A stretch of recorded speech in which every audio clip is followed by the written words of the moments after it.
el cuestionable beneficio de mandarles este saludo desde el único estado que tiene el semáforo en rojo. Y pues sí, la situación en Chihuahua con respecto a COVID es preocupante. Sin embargo, este escenario no es exclusivo de nosotros. Varios colegas ahorita están combatiendo en forma personal la enfermedad.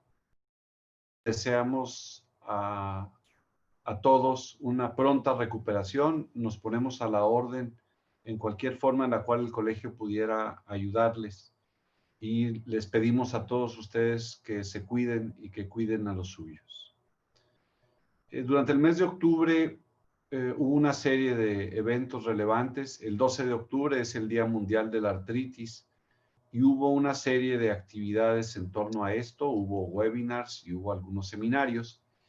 Y en esa misma semana, el día 16 y 17, el Colegio Mexicano de Reumatología, de la mano de FUMERAC, coordinó, organizó y ejecutó el Día Nacional del Paciente Reumático, el cual por las condiciones actuales fue llevado en forma virtual.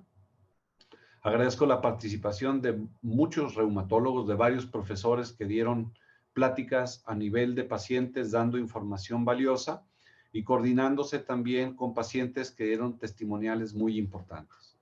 Yo les repito que para nuestro colegio, en este punto, la interacción con los pacientes es una estrategia fundamental para poder mejorar sus condiciones de atención, incluso a nivel de salud pública.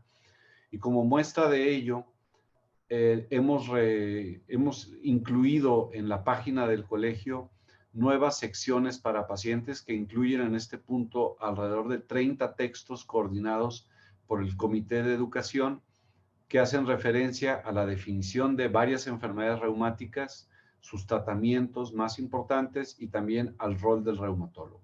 Están cordialmente invitados a visitar esta sección de pacientes de la página del Colegio Mexicano de Reumatología y también a generar propuestas y, por supuesto, a coadyuvar con los escritos. Como muchos de ustedes saben, a finales de este mes, el 27 y el 28, tendremos un curso de actualidades en enfermedades reumáticas. El programa está completamente integrado. Estoy seguro, de hecho, que será de gran interés para todos ustedes y ha tenido una recepción muy adecuada por parte de la industria farmacéutica. Y con la industria farmacéutica hemos estado ya negociando y estructurando lo que será nuestro próximo congreso, que cada vez tiene más pinta de ser virtual, pero la organización en general no diferirá en sus contenidos si el congreso es virtual o el congreso es presencial. Será ejecutado en la segunda semana de mayo, en la tercera, mejor dicho, del 13 al 18, y estamos construyendo sus contenidos. Como ustedes saben, la fecha de recepción de trabajos libres cambió. La fecha límite era el 31 de octubre, actualmente es el 31 de diciembre. Para realizar esta modificación tuvimos que hablar con la editorial Elsevier para que nos pudiera permitir enviar los resúmenes y la estructura del Congreso un poco más allá. Sé que son tiempos difíciles y que no tenemos la misma actividad en investigación que pudiéramos tener en ausencia de la pandemia, pero espero que este nuevo plazo les permita a ustedes terminar algunos de los trabajos que van en camino y ayudar a que el contenido de nuestro congreso sea una vez más atractivo para todos los demás. En la página del colegio, que ha sido rediseñada, y agradezco al Comité de Educación, al doctor Gabriel Medrano, al doctor Antonio González por los esfuerzos que han colocado en ello, hay ahora una nueva sección de socios, y esta sección de socios se vincula con la encuesta para proponer temas y ponentes. Les hago un llamado a que por favor nos ayuden proponiendo temas, ponentes, y de esta manera el comité de programas pueda construir una agenda lo más atractiva posible para nuestro congreso.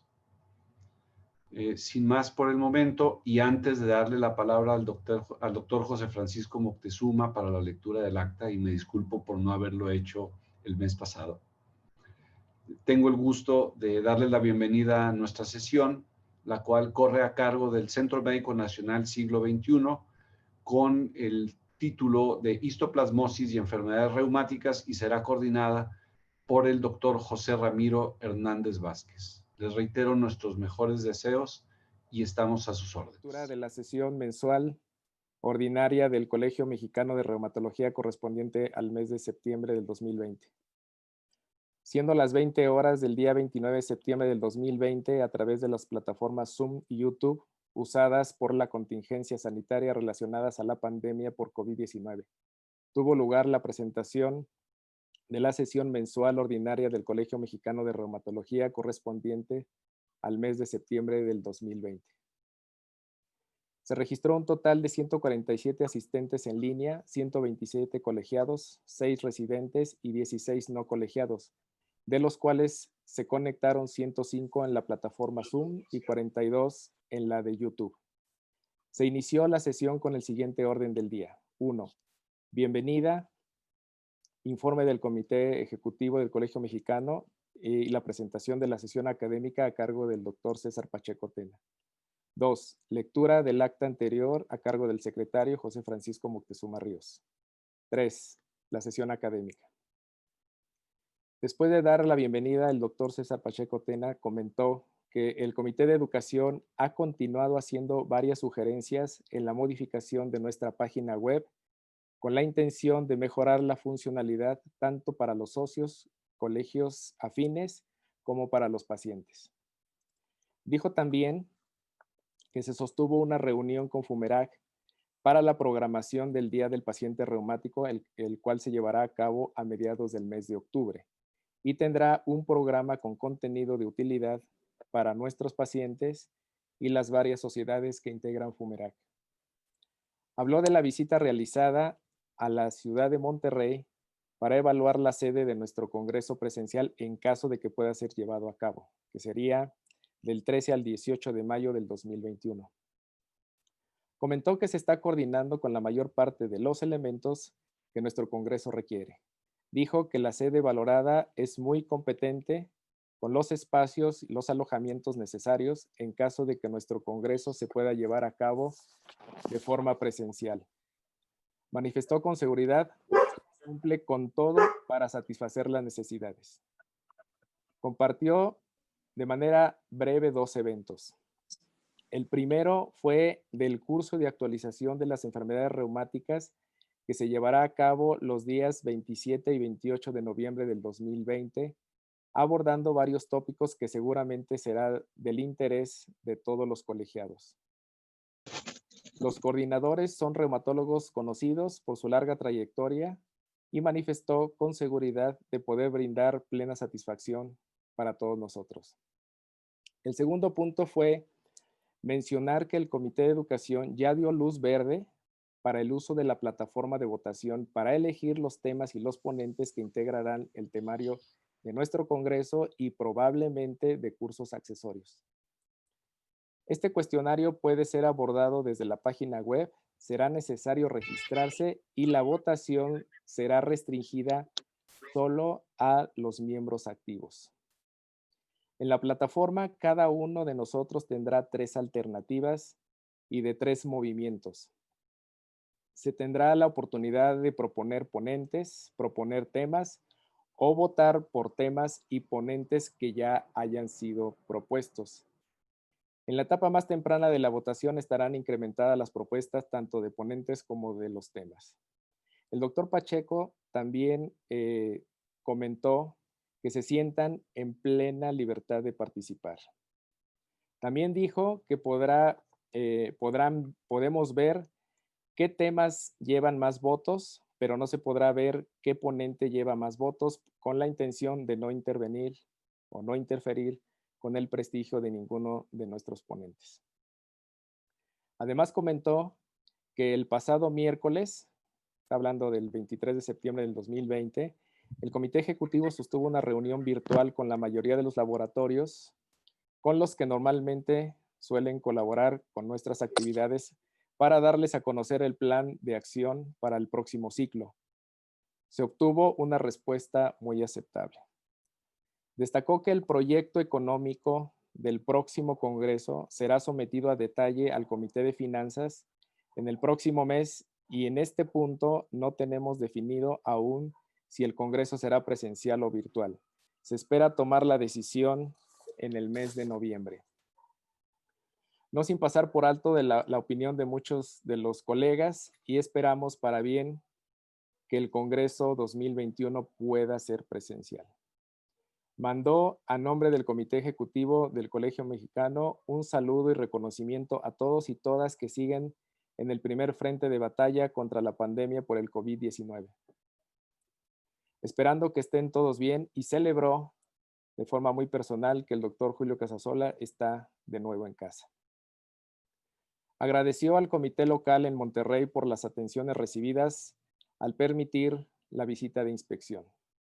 Y sin más, dio la bienvenida a la sesión académica a cargo del Centro Médico Hospital 20 de Noviembre, coordinada por la doctora Fedra Irazoque, con el tema Adherencia al tratamiento en artritis reumatoide. ¿Se puede optimizar la adherencia al tratamiento en un sistema de salud ideal? Introducción a cargo de la doctora Fedra. Implicaciones y evaluación de la adherencia terapéutica en artritis reumatoide a cargo de la doctora Lili Andrade. Adherencia al tratamiento y correlación con desenlaces en segundo y tercer nivel de atención. Es un estudio multicéntrico a cargo del doctor José Luis Amaya. Y el último tema, infecciones por SARS-CoV-2 y evolución clínica en pacientes con artritis reumatoide del Centro Médico Nacional 20 de Noviembre del ISSSTE, relación con adherencia, a cargo de la doctora Fedra, al igual que las conclusiones. Atentamente, José Francisco Moctezuma Ríos, secretario del Colegio Mexicano de Reumatología. Por su atención. A pesar de que en el país y en el Instituto Mexicano del Seguro Social estamos en centro médico, somos un centro que se ha dedicado principalmente a la atención de pacientes COVID. No hemos dejado de atender una gran cantidad de pacientes que tienen otras comorbilidades. Nosotros íbamos a presentar los pacientes graves con enfermedades reumáticas. La siguiente, los pacientes graves con enfermedades reumáticas, pero a nosotros creo que se nos llegó un poco antes, se nos adelantó el 20 de noviembre, justo en septiembre, así que tuvimos que cambiar de estrategias. En esta diapositiva lo que ven es que, pues a pesar de todo, estamos recibiendo que sea la mitad de pacientes, pacientes con enfermedades y comorbilidades. Una de las características de estas comorbilidades para nosotros es que los pacientes que estamos ingresando son más graves de lo habitual. La siguiente, por favor, Juan Carlos. La siguiente. Nosotros estamos ahorita atendiendo a la mitad de los pacientes que veíamos al inicio de la pandemia. Y como ejemplo tenemos en este momento una paciente que está siendo atendida por el Departamento de Medicina Interna y nosotros. Una paciente con lupus que hemos corroborado tuberculosis, pero a pesar de todos los tratamientos, nuestras hipótesis diagnósticas completas no las hemos podido corroborar por varias cosas. Están todo el esfuerzo encaminado a la atención de pacientes COVID y a pesar de todo, pues tenemos que atender a este tipo de pacientes. Y estos pacientes graves, es que tenemos que dedicarle mucho más tiempo. La siguiente, como muestra, queremos presentarle un caso de una mujer de 25 años, ella era residente de Querétaro, recepcionista, soltera y tenía un hermano muerto por anemia de Fanconi. Esto es importante porque nos detuvo el diagnóstico durante un tiempo. Ella en 2005 tuvo diagnóstico de lupus eritematoso sistémico principalmente por manifestaciones articulares hematólicas. Las neuropsiquiátricas y la paciente fue tratada con inmunosupresores. La evolución de la paciente había sido bien. La siguiente. Hasta un mes antes de que nosotros la conociéramos, ella había iniciado un mes antes con fiebre, astenia, y un médico particular sospechando infección, inició tratamiento con levofloxacino. Los laboratorios iniciales que habían encontrado la visitopenia, especialmente 10 días después de haber iniciado el tratamiento, la fiebre no bajaba y el 180,000 a 76,000. Y además se encontró elevación de transaminasas que de manera inexplicable le hicieron administrarle pulsos de metilprednisolona pensando en que tuviera hepatitis lúpica. 3 días después de los pulsos de metilprednisolona, la paciente persistía con fiebre, con elevación de transaminasas y trombocitopenia que se había profundizado, así que le administraron inmunoglobulina. Y una semana después de que se persistía con estas manifestaciones, le administraron rituximab 1 gramo IV. Le realizaron aspirado médula ósea y no encontraron prácticamente nada más que disminución de la línea celular. Es la siguiente. Cuando nosotros vimos en nuestro hospital, la paciente, a pesar de que tenía signos vitales prácticamente normales, la encontramos alerta, orientada, tenía equimosis y hematomas en varios sitios, principalmente en las piernas, cardiopulmonar bien, respiratorio sobre todo estaba bien y tenía un poco de dolor en el cuadrante superior derecho, con peristalsis traumativa. Los laboratorios en ese momento, la siguiente,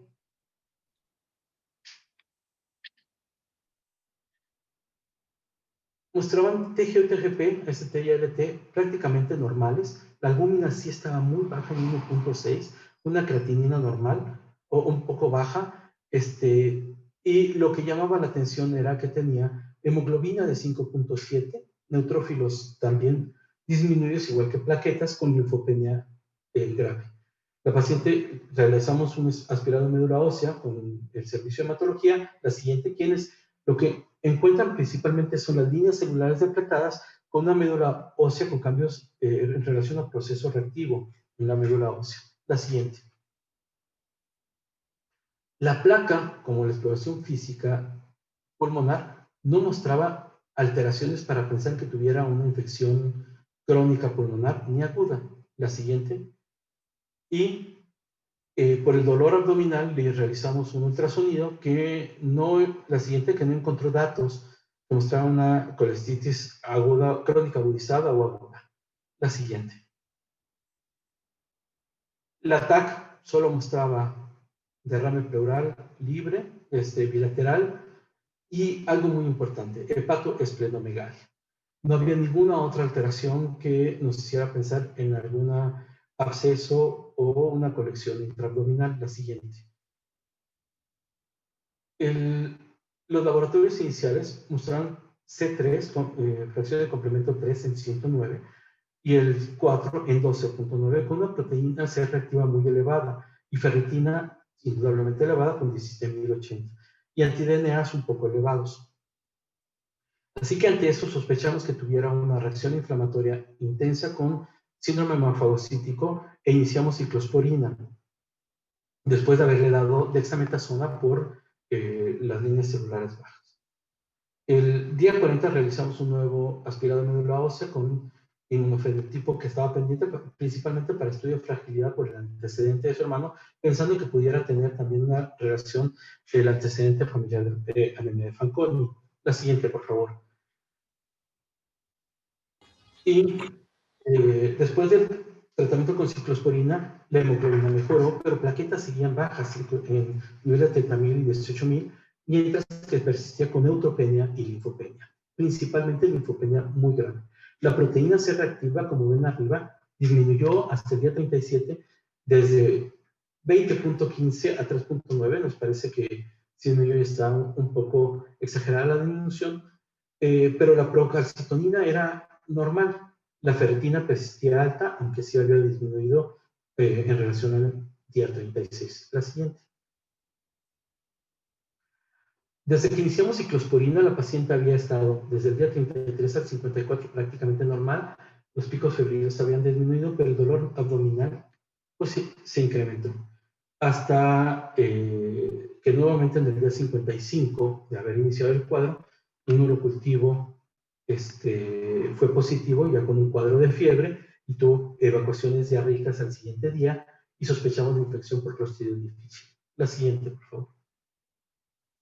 Los leucos, desde el día 52 hasta el 58, mejoraron y la hemoglobina persistía en niveles aceptables. Sin embargo, la trombocitopenia, a pesar de varios aféresis plaquetarias, disminuyó de manera importante.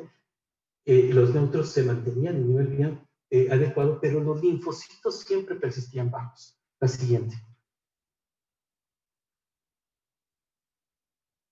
Después del día 56, con el dolor abdominal y la sospecha de infección por Clostridium difficile, hicimos una tomografía que demuestra la probabilidad de una colitis pseudomembranosa. La siguiente.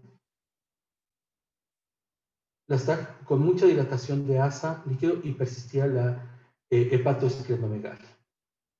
Y el apoyo del colon y recto, pues lo que nos demuestra la siguiente son la presencia de pseudomembranas, esparcimiento y sangrado activo. Debido a la persistencia de la trombocitopenia y la linfopenia y con la fiebre, se le hizo un nuevo aspirador en médula ósea y hematología encontró en el día 58 y 59 la siguiente imagen. La siguiente. Concluyendo una infección por un hongo crónico. Medicina interna siempre había estado siguiendo junto con nosotros a esta paciente, igual que infectología, pero ya ante esto, que corroboramos con el departamento de micología, se trataba de histoplasma. Iniciamos el tratamiento de la siguiente,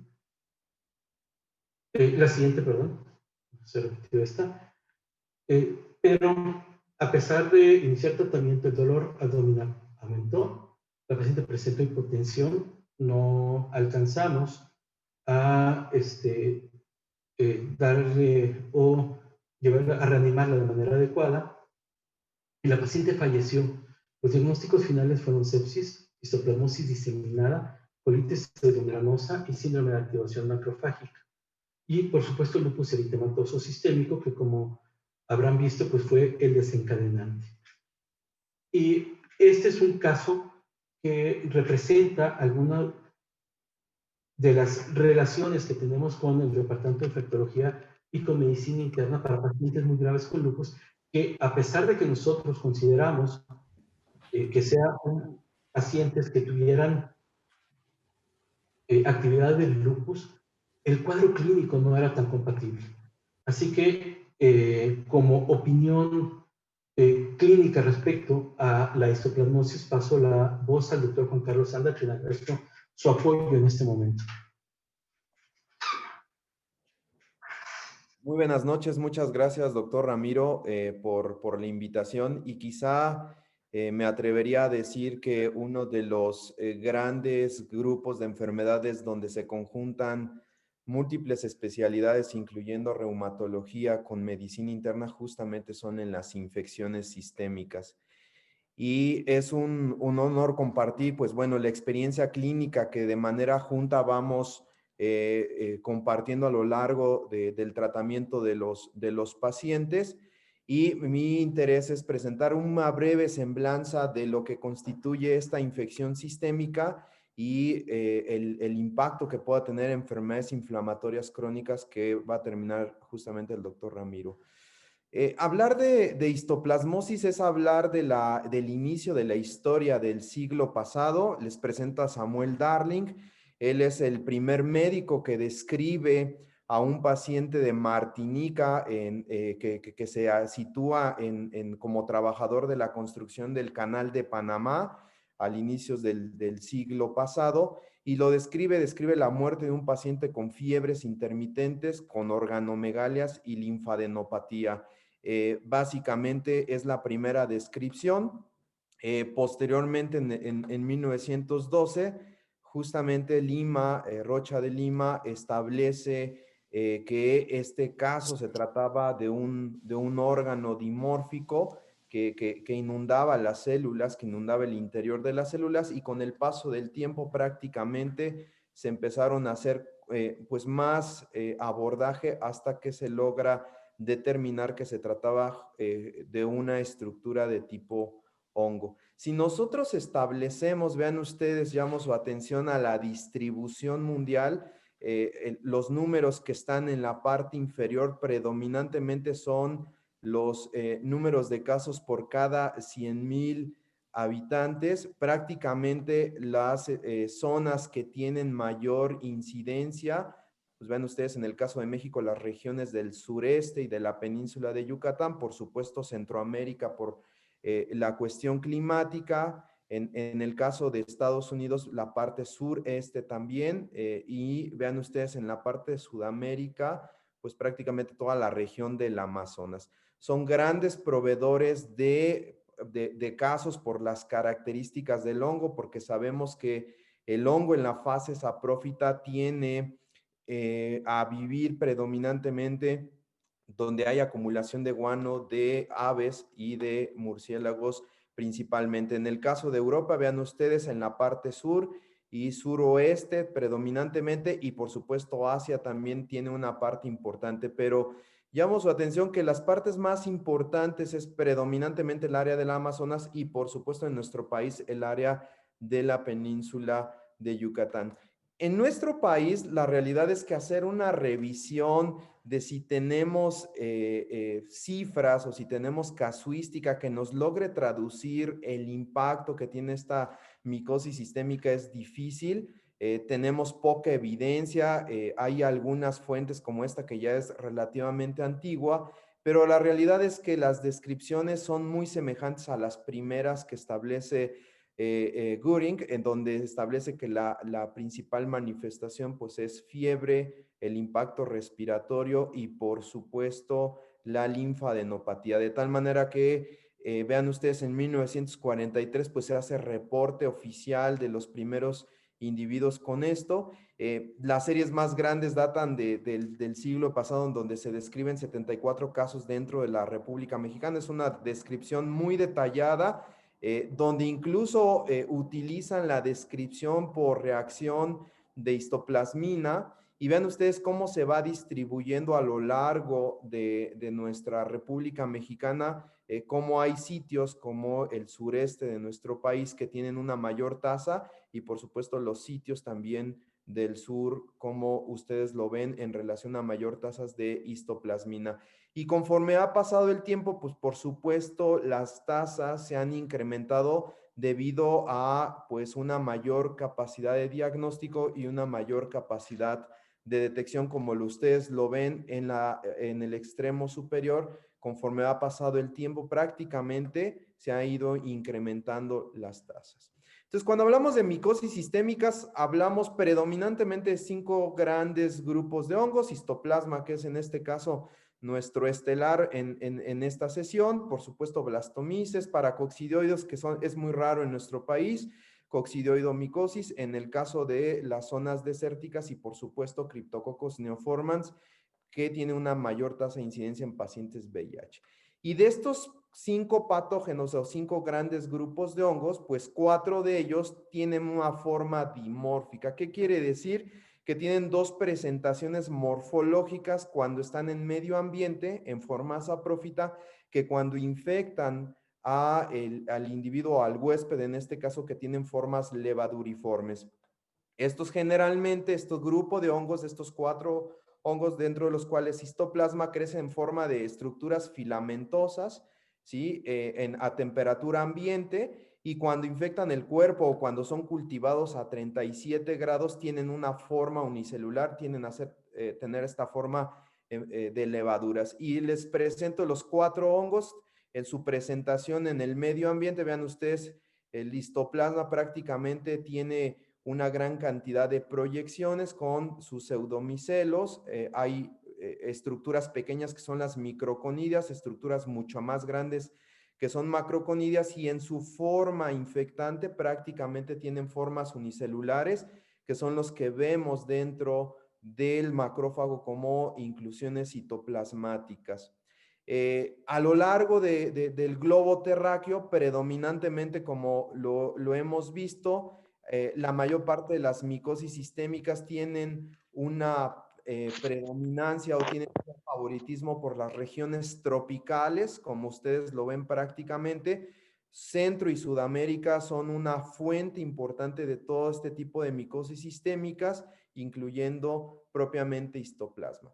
Y entonces, como les decía, las formas micelares de histoplasma generalmente son formas complejas donde hay congregaciones tanto de micro como de macroconidias, que son las estructuras que vemos cuando están en una forma saprófita, tanto en la superficie ambiente o teniendo una gran cantidad y gran concentración en el guano de aves y de murciélagos. Y por supuesto, cuando son inhalados, cuando entran por vía respiratoria, prácticamente tienen una forma unicelular. Aquí vemos el ciclo, predominantemente habitan en las excretas de aves y murciélagos, la diseminación son con estas formas de macroconidios que son inspiradas y por supuesto llegan hasta la superficie alveolar, donde prácticamente colonizan, ¿sí? O invaden el macrófago. De ahí se da una respuesta inmune muy semejante a lo que ocurre con tuberculosis. Generalmente la respuesta inmunológica no llega a ser lo suficientemente eficaz y hay diseminación inicialmente a linfonodos, ¿sí? Que drenan la superficie a nivel pulmonar. Y si esta resistencia y si esta respuesta inmunológica no es lo suficientemente eficaz, por supuesto que puede haber diseminación hematógena y linfoide, predominantemente a los órganos linfohematógenos. Estamos hablando de ganglios linfáticos, estamos hablando de hígado, vaso y por supuesto el gran reservorio de médula ósea. Cuando esto coincide, cuando hay una diseminación sistémica y hay manifestaciones clínicas de afección a otros órganos, pues estamos hablando de una forma de histoplasmosis diseminada, como es el caso que presentó el doctor Ramiro Hernández, y pues es quizá de las formas más agresivas y que tiene una evolución progresiva y catastrófica. En estos casos, predominantemente de todos los casos de histoplasma, generalmente se presentan en 1 de cada 2,000 casos de histoplasma. Afortunadamente no son frecuentes, pero sí tienen una complicación importante. Y vean ustedes, el histoplasma, al igual que si nosotros vemos los mecanismos de evasión de la respuesta inmune primaria, el histoplasma tiene una semejanza desde el punto de vista de evasión de la inmunidad con otros microorganismos como es la propia micobacteria o del grupo de Mycobacterium tuberculosis. Por supuesto que tiene la capacidad de hacer la transición de una temperatura de baja a una alta en sus diferentes formas, a su forma de levadura. Tienen capacidad de evitar el sistema oxidativo que hay dentro de los macrófagos y por supuesto todo aquello que hay dentro de los gránulos de los neutrófilos. Tienen la capacidad de evitar la fusión con el lisosoma y tener este contacto con los medios de pH ácido que tienen dentro de los lisosomas, y también tienen evasión del metabolismo de hierro y por supuesto también regula de manera intermitente la expresión de algunos genes producto o que genera inflamación por parte del macrófago. Todos conocemos que finalmente cuando nosotros hablamos de histoplasmosis estamos hablando que es la conjunción en un huésped susceptible y siempre nosotros nos llega a la mente inmunosupresión, pero la realidad es que lo vamos a ver en las siguientes diapositivas. No solamente es tener un paciente inmunodeprimido o tener un paciente que tiene un efecto farmacológico que inhabilita la respuesta inmune específica, sino son pacientes que también son susceptibles a aquellos que tienen disregulación de la respuesta inmunológica y dentro de ellos pues son los pacientes reumatológicos que independientemente a veces del tratamiento, el simple hecho de tener una enfermedad inflamatoria crónica por supuesto predispone a tener disregulación de la inmunidad. Entonces tenemos diferentes espectros. Tenemos un contacto primario donde se puede dar una enfermedad aguda que la mayor parte de los pacientes que tienen un contacto primario prácticamente resuelven la infección y no tienen manifestaciones más que manifestaciones leves intermitentes. Si la respuesta inmunológica del paciente por las enfermedades, por las comorbilidades o incluso propiamente por los fármacos que impactan, no logran mitigar la respuesta inmunológica, podemos tener formas diseminadas, que son las formas más graves, podemos tener formas crónicas que tienden a dar síntomas más progresivos y crónicos sin tanto impacto sistémico, y por supuesto tenemos formas subclínicas. En el caso de nuestra paciente que presentaron, tenía una forma diseminada, y vean ustedes el espectro clínico de histoplasma. Prácticamente podemos, en su mayor parte, afortunadamente, son formas asintomáticas. La pulmonar aguda es el segundo lugar, que da manifestaciones propiamente de neumonías y de afecciones, como ustedes lo pueden ver, que tienen una afección predominantemente intersticial. Y las formas diseminadas, afortunadamente, son las últimas 3 presentaciones, en este caso 10% de todos los casos. Los histoplasmomas son difíciles, son poco frecuentes, y también una complicación que es la mediastinitis fibrosante es relativamente poco frecuente. Y si nosotros tratamos de analizar el comportamiento clínico de esta paciente que hizo una histoplasmosis diseminada manifestada por afección multisistémica y por evidencia del microorganismo, en este caso en médula ósea, podemos ver que la manifestación más frecuente en estos casos, de acuerdo a esta serie ya del 83, es fiebre, seguido de afección pulmonar, y vean ustedes síntomas generales como afección del sistema linforeticular, predominantemente patomegalia, y por supuesto linfadenopatía. Y les quiero llamar su atención en esta serie, es de las series más grandes que encontramos y que hemos revisado en la literatura. Es publicada en el año del 2007, lograron conjuntar 111 pacientes. Y vean ustedes, la primer parte de la gráfica, lo que quisiera llamar su atención es la variedad de comorbilidades que se presentan en estos casos de histoplasmosis sistémica o diseminada. Vean ustedes, pacientes inmunodeficientes, el 59% de los casos, dentro de los cuales, vean ustedes, inmunocompetentes el 41%, y algunas patologías reumatológicas como artritis reumatoide, sarcoidosis, aparecen como un porcentaje por arriba del 7%, el diabético 17%, y el más afectado son el género masculino. Y si nosotros tratamos de hacer un análisis de esta población inmunodeficiente, vean ustedes, el 22% de este 59% prácticamente lo ocupan aquellos pacientes que toman cualquier dosis de corticoides, ¿no? Se catalogó como cualquier dosis de corticoides por arriba de 3 semanas, entra el 22%, aquellos sometidos a trasplante. Curiosamente, vean ustedes, VIH no es tan frecuente en este grupo de pacientes inmunodeficientes. Y algo curioso que se va a comentar en la última parte por el doctor Ramiro, el uso de inhibidores de TNF-alfa también figura como una causa o como un factor de riesgo asociado. Sigue siendo el dato pivote, fiebre y la activación del sistema linforeticular. Vean ustedes, hepatoesplenomegalia, fiebre y linfadenopatía, y otros síntomas como gastrointestinales y de sistema nervioso central, lo cual nos hace pensar predominantemente que si tenemos pacientes con trastornos inflamatorios crónicos y tenemos enfermedades infecciosas como en este caso histoplasmosis que activa poderosamente inflamación, pues una conjunción que puede generar pues una perspectiva clínica nada favorable. Vean ustedes, en la serie 1, el grupo de pacientes, este es el porcentaje de todas las alteraciones que tienen, siendo las alteraciones más importantes las alteraciones de las pruebas de funcionamiento hepático y las citopenias.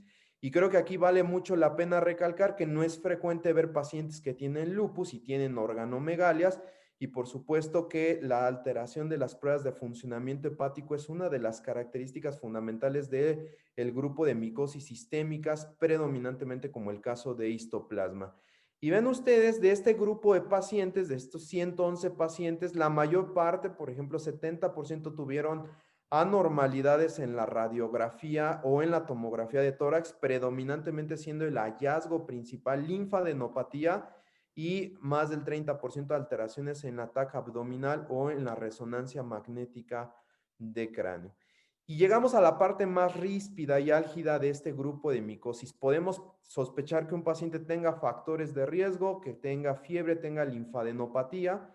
La verdad es que hay muchos diagnósticos diferenciales en esto, pero si nosotros vemos las estrategias diagnósticas en las diferentes presentaciones de enfermedad, y vamos a insistir en el caso de las histoplasmosis diseminadas, prácticamente, aquí me equivoqué, es 92%, la frecuencia de tener antígeno urinario positivo en formas diseminadas es del 91 al 92. Vean ustedes, es mucho menor en las formas crónicas pulmonares. ¿Y cuál es la desventaja? Pues no es fácil tener a disposición antígeno urinario para histoplasma.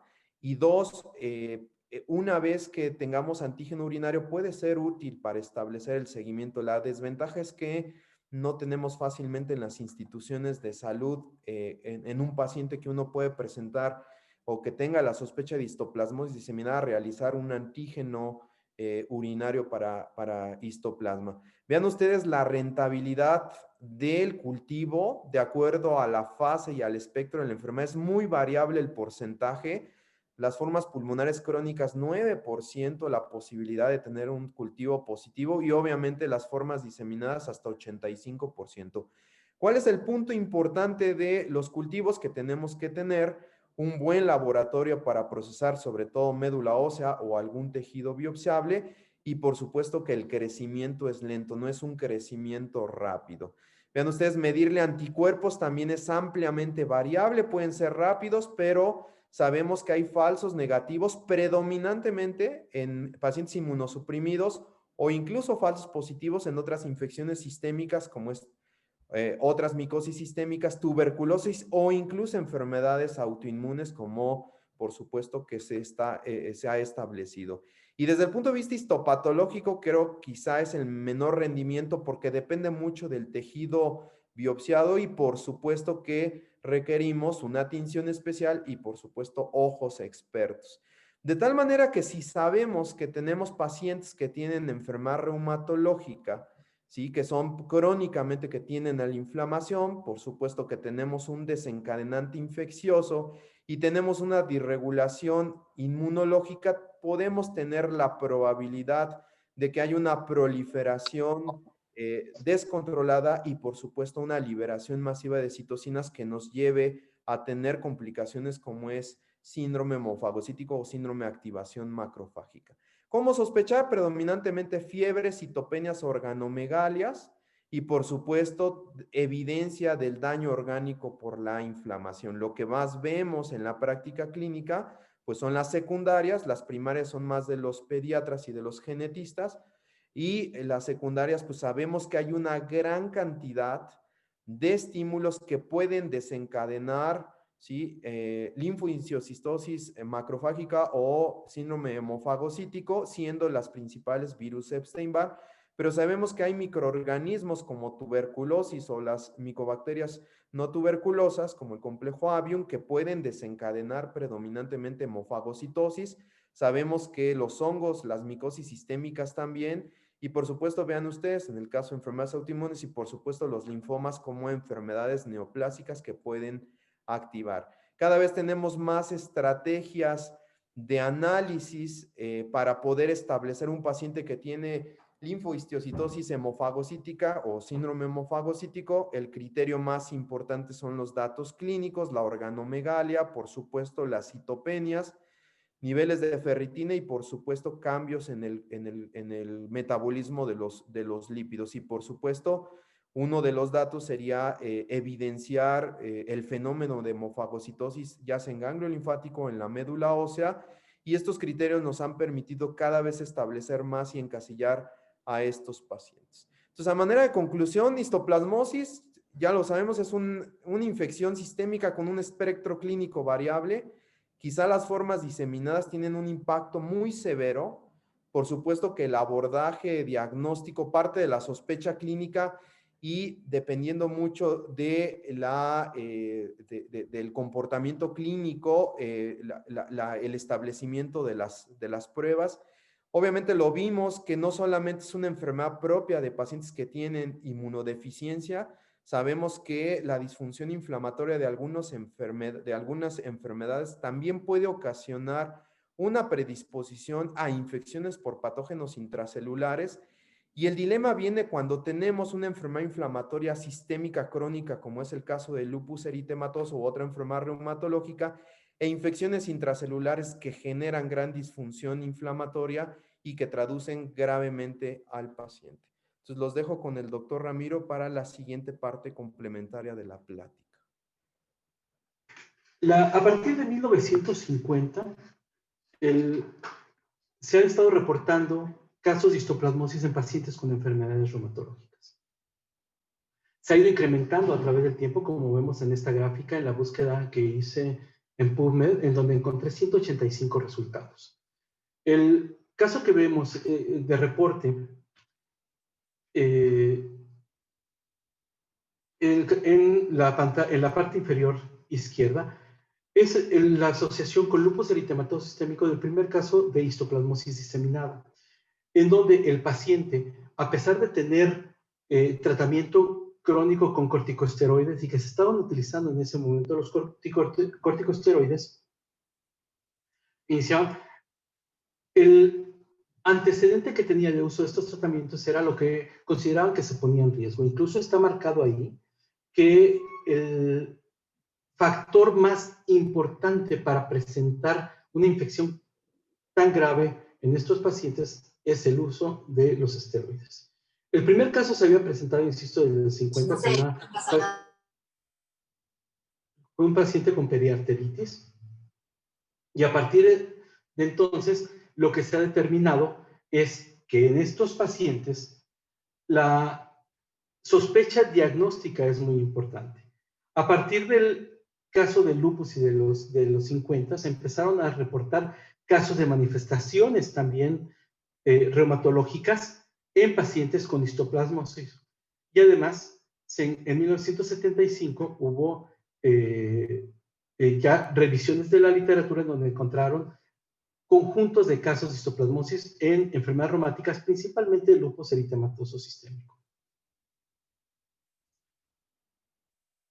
La relación entre infecciones fúngicas, en especial histoplasmosis, y lupus eritematoso sistémico era una relación que era muy peligrosa. Había pacientes que hacían infección diseminada, histoplasmosis diseminada, y que mantenía manifestaciones o presentaba manifestaciones graves y raras como afección del sistema nervioso central. En el artículo que vemos, que es un artículo más referenciado, uno de los más referenciados en cuanto a infecciones por hongos y enfermedades reumatológicas, que curiosamente no presenta, está hecho en Taiwán, es del lupus del 2010, y no presenta ningún paciente con histoplasma, lo refieren porque estiman el riesgo de infección en pacientes que tienen principalmente tratamiento con corticosteroides más que con inmunosupresores, que la incidencia de infecciones fúngicas graves diseminadas es de 0.64% a 1.04%. Ellos encontraron un caso por año aproximadamente, pero lo más importante es que la mortalidad era de 50%. Taiwán es una zona endémica de infecciones por hongos, pero no de histoplasmosis. En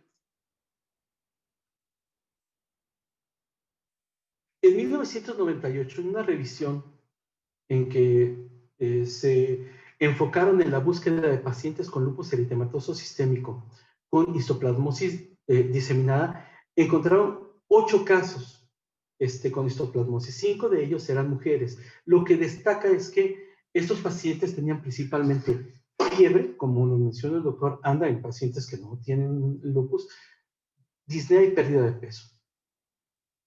Y además tenía como manifestación inicial en la mayoría de los pacientes afectación pulmonar y afectación a médula ósea.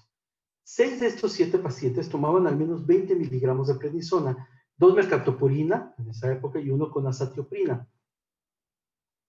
Y el retraso diagnóstico fue una de las cosas que complicó el tratamiento específico de los pacientes, ya que llevaba retrasos diagnósticos en estos pacientes de hasta 3 meses, y la muerte ocurrió en más de la mitad.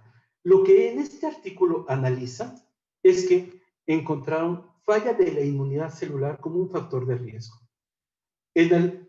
Una revisión también de casos presentados en la literatura médica, que ocurrió 15 años después, lo que encontraron la doctora Giglin es principalmente que los órganos más afectados en pacientes que tenían lupus eritematoso sistémico e histoplasmosis diseminada fue médula ósea, que se expresaba clínicamente como pancitopenia, afección pulmonar, que empezaba con tos y llegaba a neumonía, afección hepática y esplénica, principalmente con organomegalias y afección a piel. Los síntomas principales, como en lo que hemos visto, era fiebre, fatiga y pérdida de peso, además de las manifestaciones pulmonares.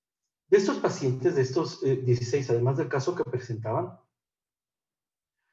la mayoría tenían corticosteroides, más de 20 miligramos de prednisona su equivalente. Y esto era lo que consideraban también que era lo que hacía que fallara la inmunidad celular y que lo pusieran en riesgo de infecciones sistémicas, específicamente con histoplasmosis. La fiebre fue una manifestación frecuente, disnea, y el problema fue que en estos pacientes el retraso diagnóstico por la complejidad de los casos era de 6 meses, que iba de 0.7 meses hasta 31 meses de retraso diagnóstico. Obviamente, esto hacía que el tratamiento fuera mucho más difícil y que incrementara la mortalidad. 5 de estos 16 pacientes terminaron en muerte. Esta es una revisión de los casos en cuanto al lupus. El problema que tenemos es que la relación que puede haber entre enfermedades reumáticas y histoplasmosis es que se pueden superponer. Los factores de riesgo en esta revisión de casos y en los estudios de asociación fueron principalmente que estos pacientes se considera que tenían una inmunodeficiencia adquirida, ya sea por la enfermedad o los tratamientos. Principalmente corticosteroides, además de tratamiento con inmunosupresores. Pero el peso más importante eran dosis superiores a 20 miligramos de prednisona o su equivalente. Y esto generaba la falla en la inmunidad celular y actualmente el tratamiento con medicamentos bloqueantes del factor de necrosis tumoral se está considerando un riesgo, como vamos a ver. Los datos clínicos que hacen sospechar que estos pacientes tengan una infección agregada, estos pacientes con enfermedades reumáticas, son los iniciales es fiebre, la fiebre que es persistente, es intensa y de difícil control.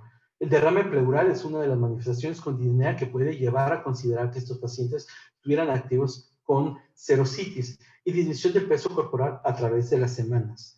Incluso estos pacientes hacen desnutrición con albúmina baja, como el caso que presentamos. Y los órganos más afectados es pulmones, hígado y médula ósea. Lo hay que considerar hígado porque muchas veces nos piden interconsulta de pacientes con lupus que tengan hepatitis lúpica y es una manifestación propiamente de lupus que no es tan común. Primero tendríamos que considerar infecciones agregadas, no nada más histoplasmosis, sino otro tipo de enfermedades. En este grupos de pacientes, 60%, la mayoría, no tenían datos de actividad y por lo tanto, un punto a recordar es que un paciente que tenga lupus o incluso una vasculitis o alguna manifestación o una enfermedad reumatológica, con hepatitis, con lupus grave, más grave del que suponemos que podría tener con el tratamiento que damos, hay que considerar infecciones micóticas. Este es un punto muy importante, y más si esta hepatitis es con visceromegalias, específicamente hepato y esplenomegalia. El problema es la disyuntiva que hay entre actividad o infección. Como comentó el doctor Anda y como está reportado en los casos, los pacientes con histoplasmosis pueden hacer síndrome linfoproliferativo e incluso síndrome hemafagocítico secundario también al proceso inflamatorio intenso, con adenopatía parailiar, se puede incluso confundir con sarcoidosis. La mayoría pueden presentar anemia, algunos de ellos hemolítica, artritis, que principalmente es monoartritis, o puede presentarse incluso artritis migratoria. En ocasiones menos frecuente es aditiva, artritis aditiva, pero sí es como dolor torácico, manifestaciones cutáneas, en especial eritema nodoso, mialgias y úlceras orofaringeas. Y esto es lo que complica la decisión de incrementar o no incrementar el tratamiento para la enfermedad reumatológica. Entonces, ¿cuáles son los datos clínicos que nos hacen pensar en estos pacientes en una infección sobreagregada y una infección sistémica como histoplasmosis? Fiebre de difícil control, intensa, que no mejore incluso con corticosteroides, como podría ser cuando estamos considerando actividad, afectación tisular inexplicable, ya sea lesiones cutáneas o hepato y esplenomegalia, patrones clínicos atípicos. La mayoría de los pacientes con lupus, si bien pueden presentar manifestaciones clínicas que son, digamos, muy diversas, hay patrones clínicos que no son tan comunes y esos son los que podrían hacernos sospechar en una infección por histoplasma. Y una respuesta inadecuada a tratamientos inmunosupresores. Si tenemos un tratamiento que consideramos adecuado para las manifestaciones clínicas de la expresión de la actividad de la enfermedad y no mejora, sí es un punto de alarma que tenemos que considerar.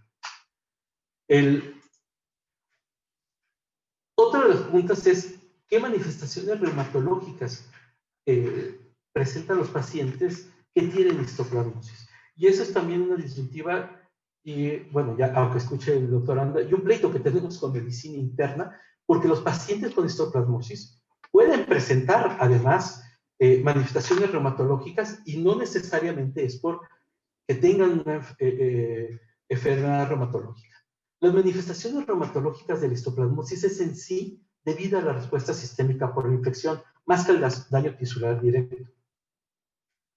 Y en las epidemias que se encuentran principalmente en Estados Unidos, en la parte del Mississippi, Estados Unidos, de 6 a 50% de los pacientes presentaron artralgias con respuesta parcial a AINE, pero también artritis, igual que los pacientes con enfermedades reumáticas e histoplasmosis, principalmente monoartritis, en especial de rodilla, poliartritis migratoria y tenosinovitis, que pudiera incluso generar síndrome de túnel del carpo, y manifestaciones cutáneas como eritema en general.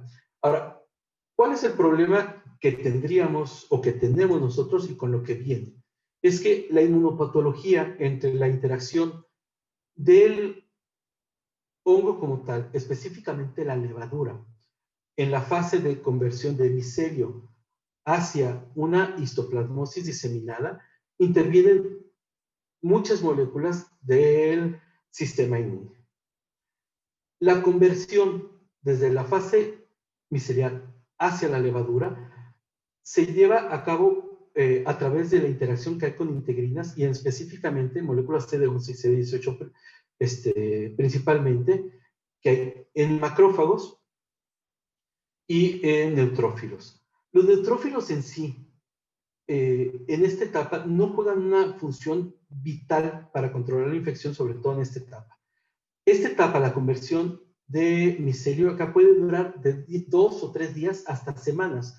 Y ese es un problema porque en esta etapa los pacientes empiezan a tener manifestaciones sistémicas difíciles de identificar, como es el comportamiento que comentábamos de la fiebre, que se va incrementando, la pérdida de peso y otras manifestaciones de ataque al estado general. Una vez que entra y que hay interacción con los macrófagos, para un adecuado control tiene que haber una interacción para desencadenar una respuesta inflamatoria adecuada con las células dendríticas y con esta interacción generar citocinas que activan los linfocitos, específicamente CD4, para controlar la infección y poderla encapsular. Hay infinidad actualmente de estudios que han determinado una gran complejidad de moléculas de la interacción entre los patrones moleculares asociados a patógenos con moléculas TLR4, TLR2, con dectinas, etcétera. El punto final es, a través de mecanismos de señalización intracelular, activan el factor de necrosis kappa beta, que hacen que los macrófagos genera una gran cantidad de citocinas que tienen que estar en equilibrio para activar células T reguladoras, el sistema TH1, inflamatorio, y sobre todo últimamente el TH17. Recordemos que son moléculas que finalmente estamos utilizando para bloquear para algunas enfermedades, y esto podría ser un factor de riesgo para desencadenar o promover infecciones sistémicas, específicamente la que nos tiene ahorita nosotros viendo a través de internet este tema, que es histoplasma, pero también criptococosis y otras enfermedades fúngicas sistémicas que pueden generar gravedad en los pacientes. La diferenciación de los linfocitos TH17 promueve la activación de los linfocitos T reguladores para mantener la inflamación bajo control. Es decir, esta inflamación hace que finalmente se encapsule en un granuloma el histoplasma. Y esto depende principalmente de factor de necrosis tumoral e interferón gamma.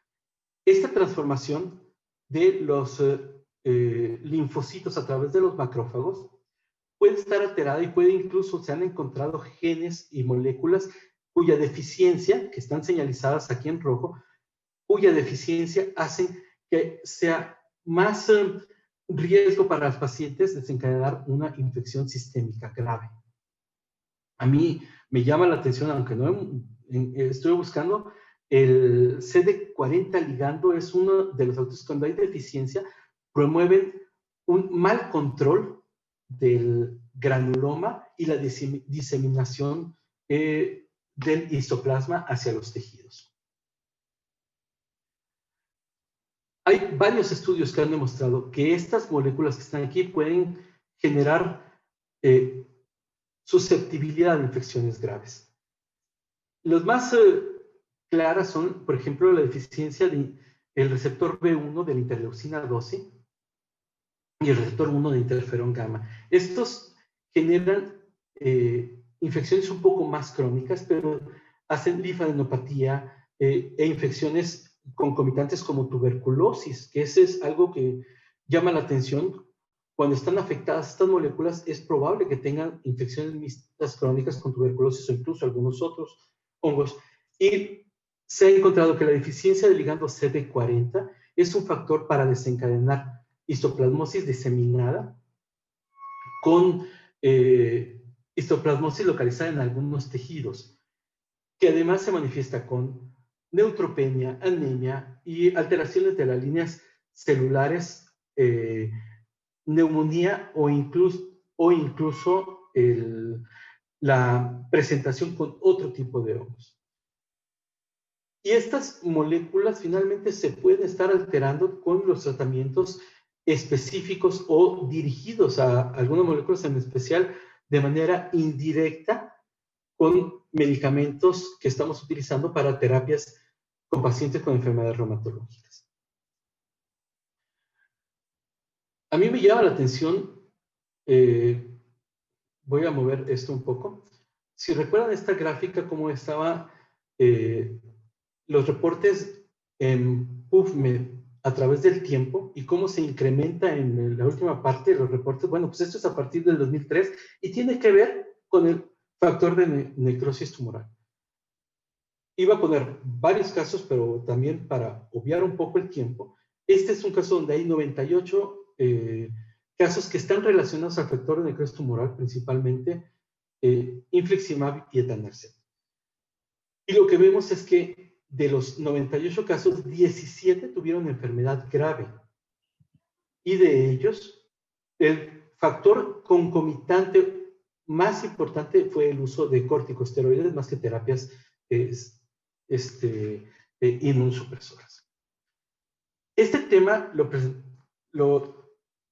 he presentado porque parte de mi equipo me dijo que estaba preocupado por 4 casos que hemos tenido en los últimos 5 años. 4 casos que empezaron con lupus eritematoso, bueno, con enfermedades reumatológicas. Uno tenía granulomatosis con poliangitis, 3 con lupus eritematoso sistémico, 1 falleció. requirieron muchos recursos diagnósticos, mucho tiempo, estuvieron grave durante prácticamente todo el periodo de hospitalización. Como digo, uno murió, uno vivió y dos tuvieron secuelas importantes, uno de ellos pulmonares. Y es algo que nos costó mucho trabajo identificar como diagnóstico, aparte de la enfermedad reumatológica. Y si no hubieras, y agradecemos también todo el apoyo del Servicio Especial de Medicina Interna, que nos ayudó por lo menos a tener una mortalidad del 25% y no del 50% más, como está reportado en algunas series. Y después de esta revisión, considero que es importante concluir que, una, tenemos que considerar que vivimos en un país subendémico, por llamarlo de una forma, de Histoplasma capsulatum. Nuestra población es muy susceptible de tener lupus grave por cuestiones genéticas y otros factores, y requieren altas dosis de corticosteroides y inmunosupresores que ponen en riesgo a los pacientes. Y en pacientes con enfermedades reumáticas y multisistémica grave que no responden al tratamiento, tenemos que pensar en infecciones, incluida esta, que es una infección fúngica diseminada. En especial aquellos pacientes que tengan hepatoesplenomegalia y afección a médula ósea. Eso es muy importante. Sobre todo, el factor de riesgo es linfopenia crónica, que también es una de las cosas que se menciona que están descritas en las series de casos. Algo que es muy importante es tener alta sospecha diagnóstica, pensar en histoplasmosis y encaminar los esfuerzos a demostrar este tipo de infecciones, porque del tratamiento oportuno depende el desenlace. Y por lo tanto hay que mantenerse alerta a las señales en los pacientes con medicamentos bloqueantes de citocinas o específicos, que como vemos ha incrementado la prevalencia de infecciones no necesariamente graves. Nosotros no hemos tenido ninguna, pero me parece que cada vez vamos a estar utilizando más estos medicamentos y tendremos que estar muy pendientes de no generar una epidemia de histoplasmosis sistémica. Pues eso sería todo. Muchas gracias. Estamos abiertos a preguntas.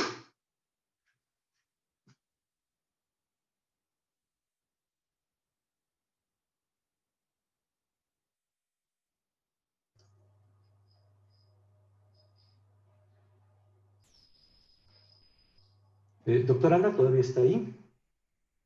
Sí, aquí estoy.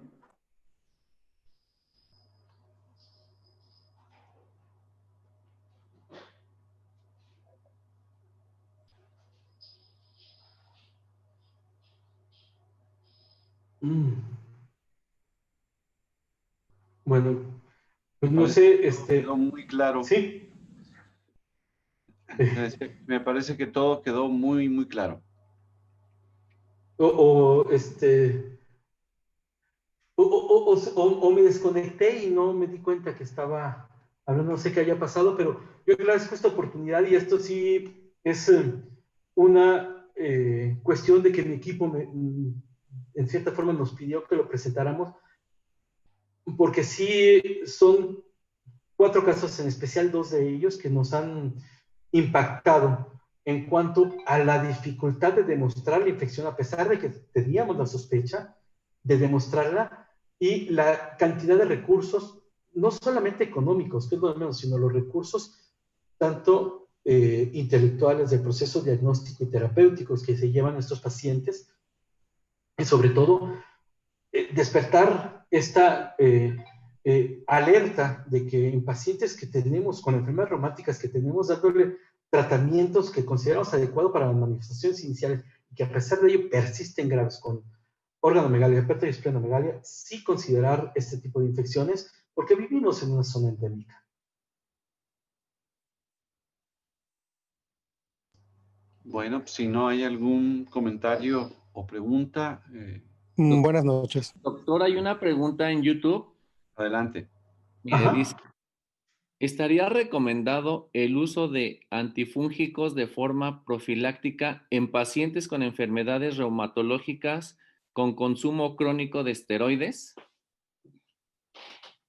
Desde mi punto de vista y viendo la prevalencia que hay, si bien es cierto, es una relación catastrófica, como puse en el título, es rara, estaríamos exponiendo a muchos pacientes a riesgo porque finalmente el tratamiento antimicótico puede generar muchas complicaciones.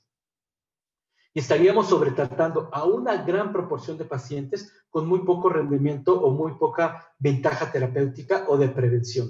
Lo importante es, yo creo, considerar la probabilidad de nuestros pacientes de infecciones graves, en aquellos que tenemos este riesgo, infecciones graves, y acelerar el proceso diagnóstico para corroborar la presencia de cualquier órgano, de cualquier hongo, y dirigir el tratamiento específico. No sé si el doctor Anda tenga alguna opinión respecto a esto, con o sin enfermedad reumática de fondo. De hecho, la evidencia no apunta a establecer una profilaxis crónica en pacientes que tienen consumo de esteroides de más de 20 miligramos, o en el caso de prednisona, porque, como bien lo dijiste, Ramiro, hay muchos otros factores que influyen justamente en la probabilidad de tener una infección, y una de ellas son las tasas de exposición a los microorganismos y, por supuesto, las otras comorbilidades. De tal manera que dar una prevención con nitra a pacientes que tienen prednisona arriba de 20 miligramos no sería una estrategia eficaz, y podríamos meter al paciente a tener mayores eventos adversos.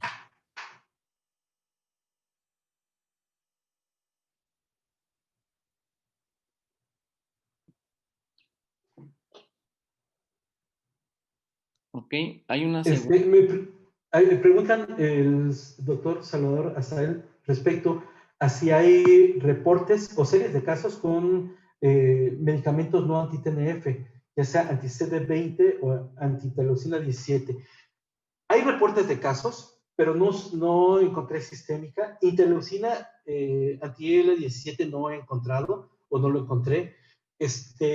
A pesar de que hice una búsqueda, por lo menos no sistémica. Sin embargo, como comenté, y en el artículo de inmunopatogénesis que mostré, los mecanismos de inhibición de TH17 y de interleucina 17 son promoventes de disminución de los mecanismos de defensa para contener el histoplasma en pulmón.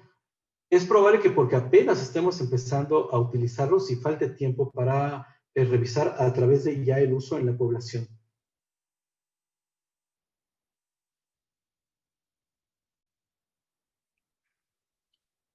Hay una segunda pregunta. ¿Sí? Dice, ¿cuál es la frecuencia de infecciones micóticas sistémicas como histoplasmosis en pacientes con vasculitis sistémicas en su experiencia?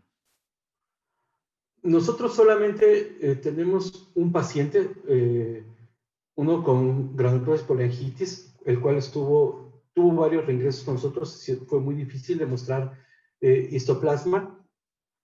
Hay reportes de casos, hay varios reportes de casos de pacientes con vasculitis, principalmente Wegener, bueno, granulomatous con poliangiitis, las más comunes, pero no tenemos un estudio o un análisis para ver cuál es la prevalencia en sí, porque son mucho más raras, para empezar, que el lupus eritematoso sistémico, estas vasculitis, y determinar estas infecciones es más serio.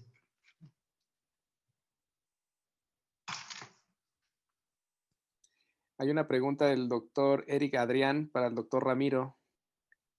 Dice, ¿qué hacen con los medicamentos inmunosupresores? ¿Los suspenden o los continúan al utilizar antibióticos?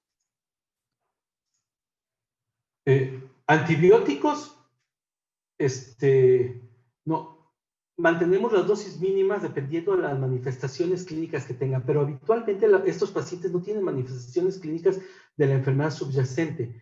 Mantenemos la dosis mínima necesaria para el control de la enfermedad. Si la enfermedad es grave, como en estos casos, sí suspendemos, pero el factor más importante son los corticosteroides, y es un dilema determinar cuáles son las conductas serias para hacerlo. La mayoría de las revisiones no hablan sobre el tema. Lo que nosotros hacemos es enfocarnos en las manifestaciones clínicas que estamos seguros que son por lupus, y darle tratamiento específico a esas manifestaciones con inmunosupresor o principalmente corticosteroides. Utilizamos inmunoglobulina para disminuir el riesgo de complicaciones o de inmunosupresión.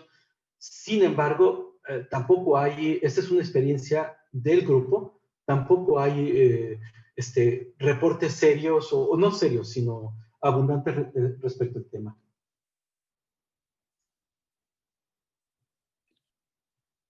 Ok, hay otra pregunta. El doctor Éufrates Hernández pregunta, ¿se puede hablar de curación en micosis sistémica?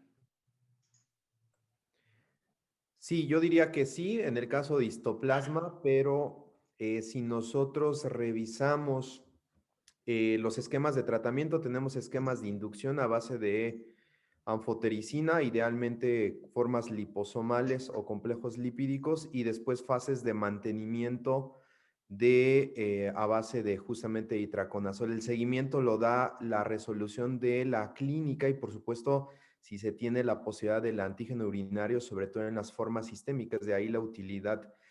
Aquí lo complicado predominantemente es el control de los factores de riesgo, sobre todo, y de las comorbilidades. Si el paciente tiene la probabilidad de no tener un buen control de las comorbilidades o tener comorbilidades que no están del todo controladas, bien vale la pena continuar la fase de mantenimiento hasta tener certeza, aunque el paciente está febril, de que se pueda tener la posibilidad de liberar el fármaco. Por experiencia tenemos, por lo menos en micosis sistémicas en la unidad, que estos pacientes pueden tardar incluso hasta 12 meses en tratamiento continuo con itraconazol. Ok, en YouTube serían todas las preguntas. Hay una pregunta acá en la otra plataforma que dice que si existe, es del doctor Salvador Azael, que si existen casos de reporte o serie de casos de pacientes con histoplasmosis que estuvieran utilizando otros medicamentos de acción no anti-TNF, por ejemplo, anti-CD20 o anti-IL-17 o inhibidores de JAK sinasas. Esa ya la contesté. Hay casos reportados, pero no hay series de casos grandes para estos medicamentos.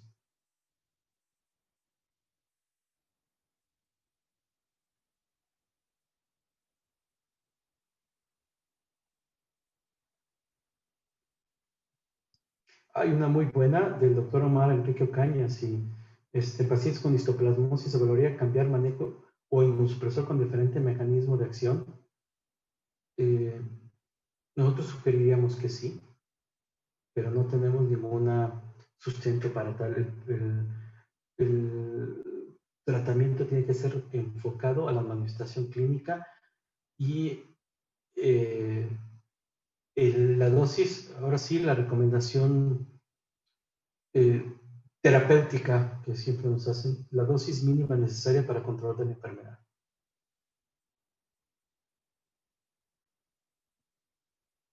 Yo tengo una pregunta para el doctor Anda. ¿Nos podría servir el antígeno urinario para hacer seguimiento en estos pacientes, doctor Anda? Sí, de hecho es una de las ventajas que podemos. El antígeno urinario formó parte importante de la definición de los síntomas de enfermedad diseminada, dado que a partir del antígeno urinario se puede determinar que un paciente tenga enfermedad diseminada más la afección sistémica. Y una de las utilidades del seguimiento es justamente la vigilancia del antígeno urinario, y eso es uno de los datos, junto con la remisión de las manifestaciones y de los datos bioquímicos de inflamación, que nos puede ayudar a indicarnos tendencia a la remisión de la infección.